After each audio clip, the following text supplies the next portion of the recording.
Stand by SOT1. Standing. 10 seconds. Ready, rolling. Ready, SOT1. Ready. In 4, 3, 2, 1. Roll in.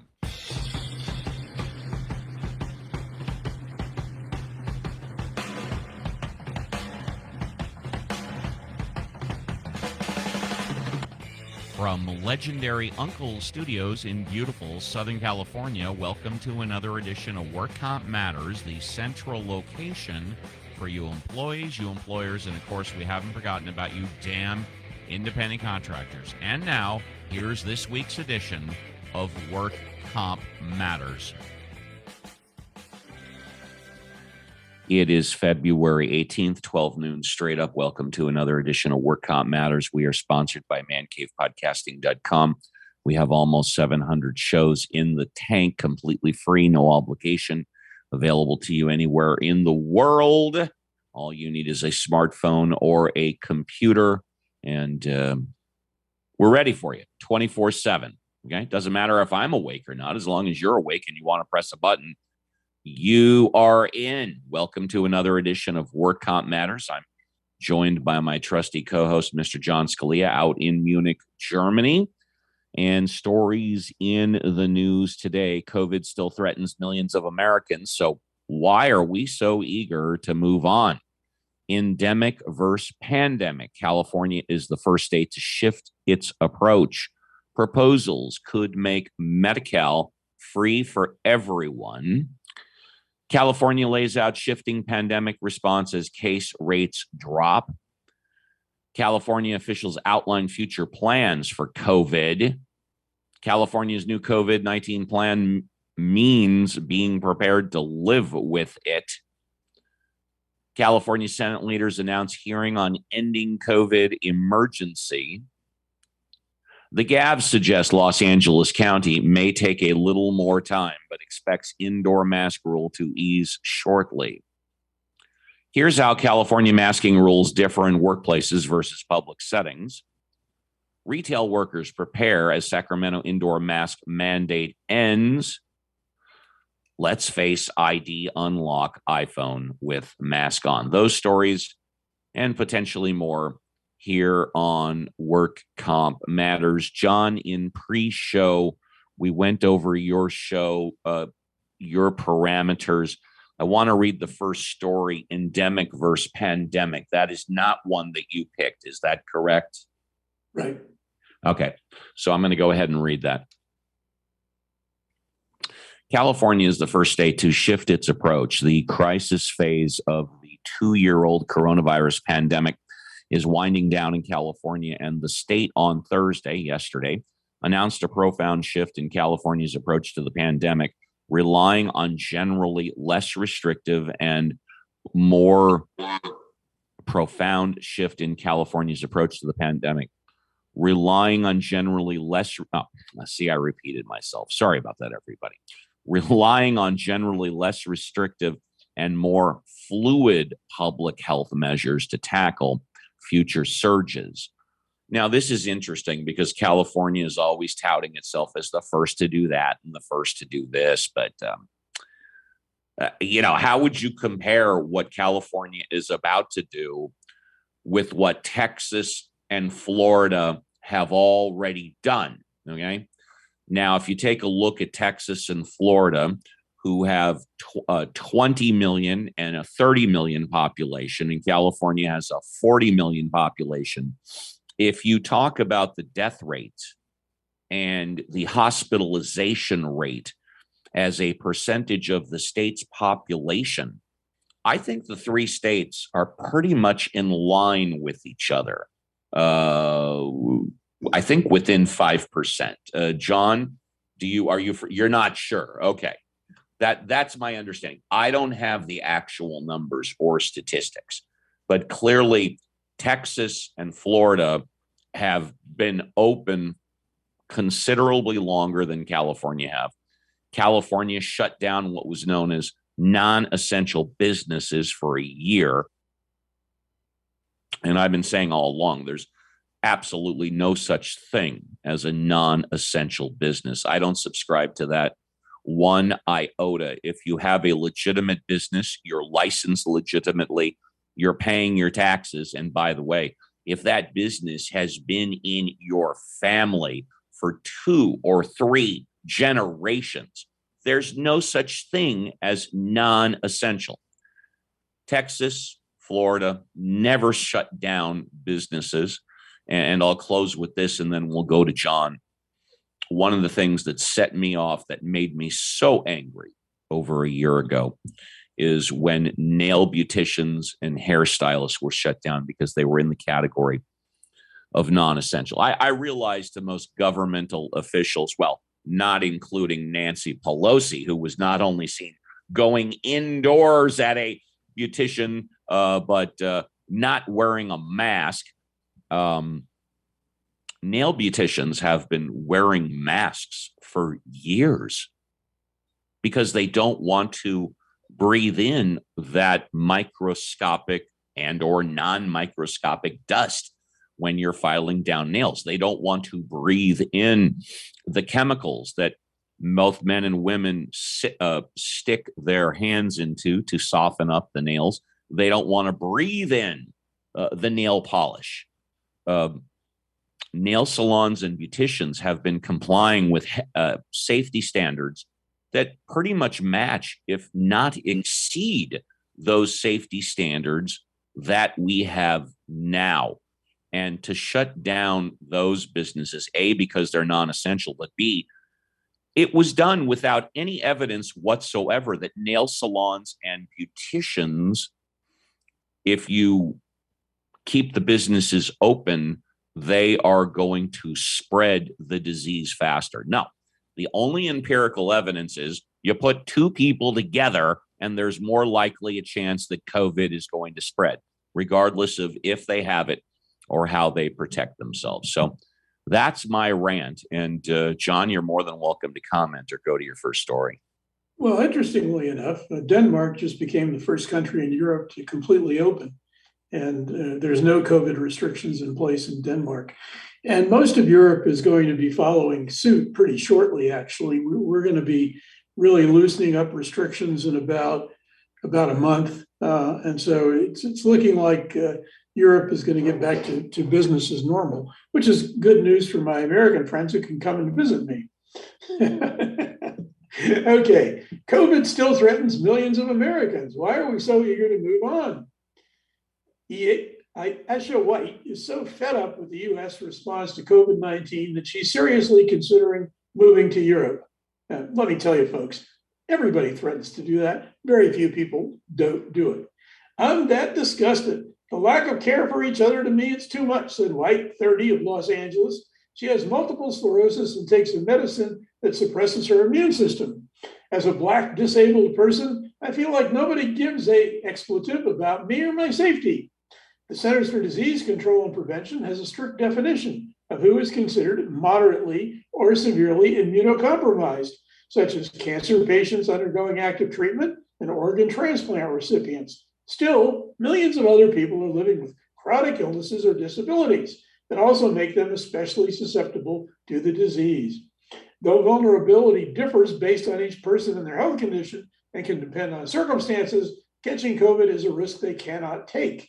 As a result, these Americans who are at high risk and loved ones who fear passing along the virus to them are speaking out about being left behind as the rest of society drops pandemic safeguards such as masking and physical distancing.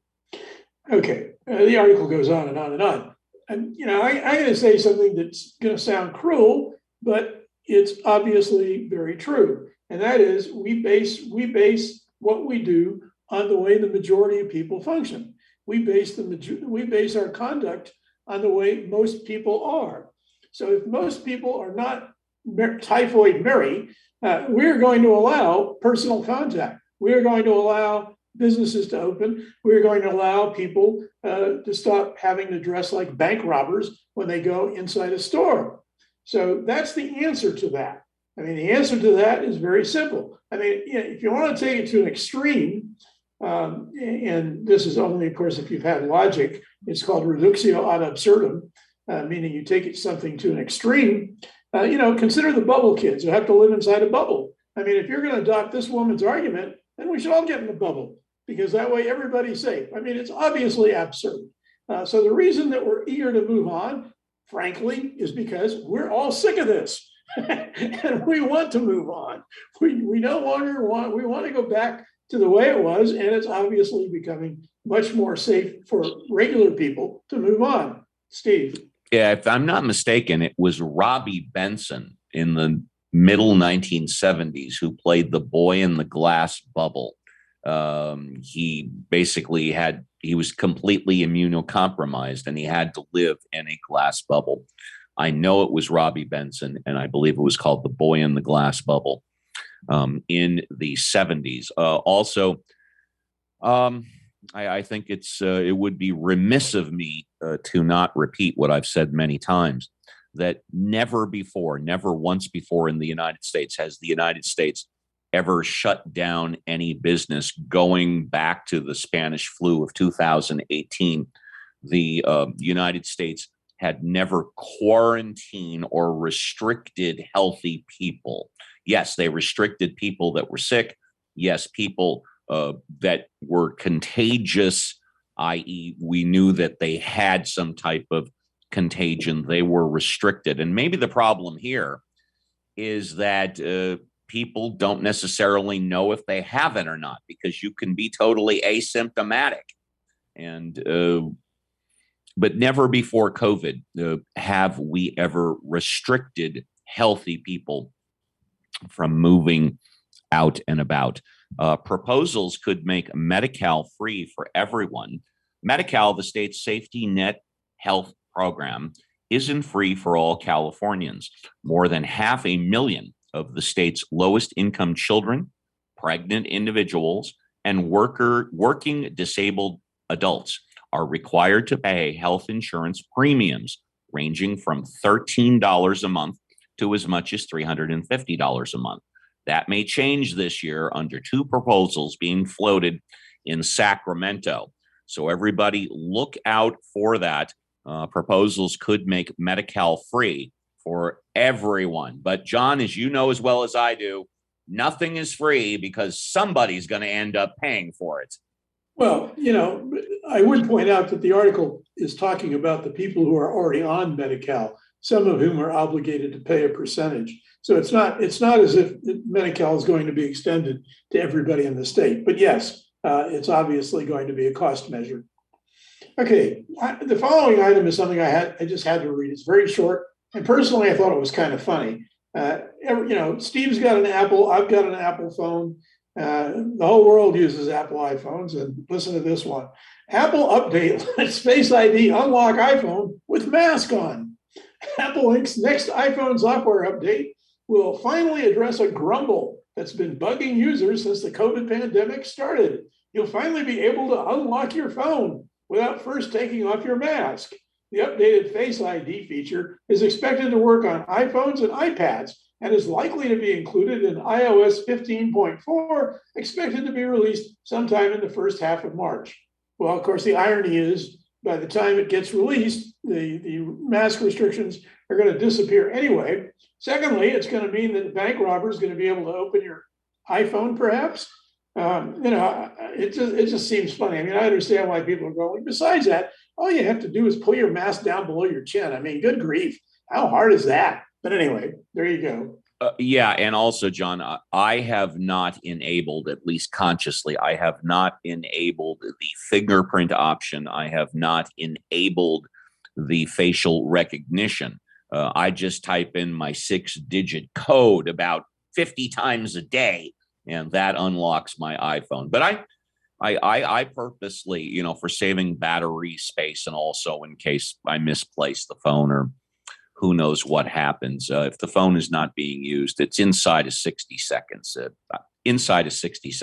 it goes to the code. So I just pop in my 6-digit code, and that works fine for me, mask on or off.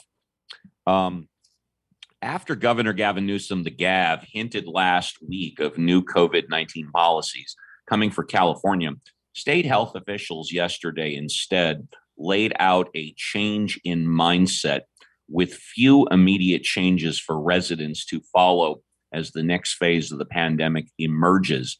Standing in a Southern California warehouse filled with boxes of COVID-19 supplies, Newsom said that the state is moving out of the pandemic phase and into a phase which should allow you confidence that we are not walking away, that we're taking the lessons learned and we're leaning into the future. You know, the story goes on. I'm not going to read it, but I heard something where he said he was going to make available, or they have available, like 75 million masks or something like that, ready to go at a moment's notice.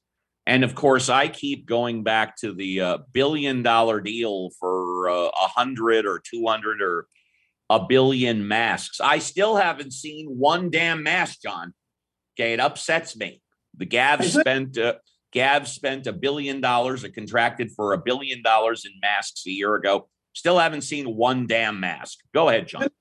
Didn't the state sue that company, get the money back? My recollection that was only for the $500 million contract, and then they replaced it with another company. So he still entered into a finalized $1 billion contract with at least 2, if not 3 companies.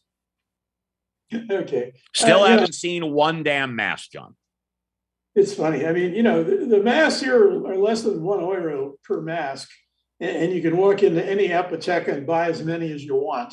It's really, anyway, the health system here is clearly functioned much better. Who got my damn masks? That's what I want to know. Okay. UC Davis students are back in classrooms, but some remain concerned about health and safety. UC Davis students are waving goodbye to Zoom and saying hello to professors, friends, and classmates face to face and bike to bike, like student body president Ryan Malik has. I have a friend who was riding a bike, and we both just stopped in the middle of the bike lane to give each other a hug. He remembered a recent reunion. The university resumed in-person classes on January 28, while professors teaching hands-on courses like labs, performance, and studio art were allowed to teach in person starting January 10. All lectures are now held in person, unless instructors previously made arrangements for their class to be virtual throughout the quarter. The switch back isn't universally welcome. According to a survey of UC Davis students conducted by ASUCD, I guess that's the Student Body Research and Data Committee, 59% of the over 1,000 respondents preferred hybrid instruction. Of the 107 respondents who self-identified as being disabled, 64% said they preferred hybrid. Several wanted all in-person classes, not just hands-on learning, to resume sooner. Others say the return to in-person has helped build community in and outside of the classroom. Personally, I cannot imagine my college experience without having had in-person classes and without the contact with my fellow students. Nor can I imagine that in law school, where you create study groups of about 4 students, and you become pretty good friends with the other 3 students for the whole 3 years you're there. To me, it's just part of education, and the idea that you can replace it with a screen is just unbelievable. But what do I know? For those of you that don't know, California has 80 assemblymen or 80 assembly persons and 40 state senators. The California Senate, those 40 peeps, next month will begin debating an end to the state's COVID emergency, an announcement that comes on the same day that the Gav laid out his post-pandemic strategy. What a coincidence. Senate President Pro Tem Tony Atkins, Democrat San Diego, said the Government Organization Committee will hold a March 15th hearing on Senate Concurrent Resolution 5, which would end the state of emergency. Newsom declared March of 2020. And I distinctly remember that because it was specifically March 14, because it was Friday the 13th, Friday the 13th, 2020, when President Trump at the time declared a national emergency. It was 24 hours later that the Governor Gavin Newsom, on Saturday, March 14th, 2020, declared his emergency. So they have to hold hearings. They have to discuss it. They have to debate it, whether or not to end the emergency. The emergency's over, okay? COVID's not over, okay? People can still contract COVID. There are still 20 to 30% that are not vaccinated, more than that are not boosted. It can still be spread. You can still be hospitalized, presumably, if you're unvaccinated. But come on, the emergency's over. And by the way, what are those two words? Herd immunity. How come no one's talking about herd immunity? Okay. Remember that? If 70 to 80% get, we no longer have to worry. It kind of goes away. How comes no one's talking about herd immunity? John. Well, I think one of the problems throughout this whole thing has been the fact that at the very beginning, of course, the talking heads, including Dr. Fauci, all said, well, we're learning as we go along. And that's fine, but they really didn't emphasize it enough, because in the course of this whole pandemic, you kept seeing changes in what the CDC was recommending and what the other federal health agencies were recommending. And so there was a whole mishmash of confusing and contradictory regulations coming in and out of effect. And what that did is, of course, that has the effect of wearing down public confidence.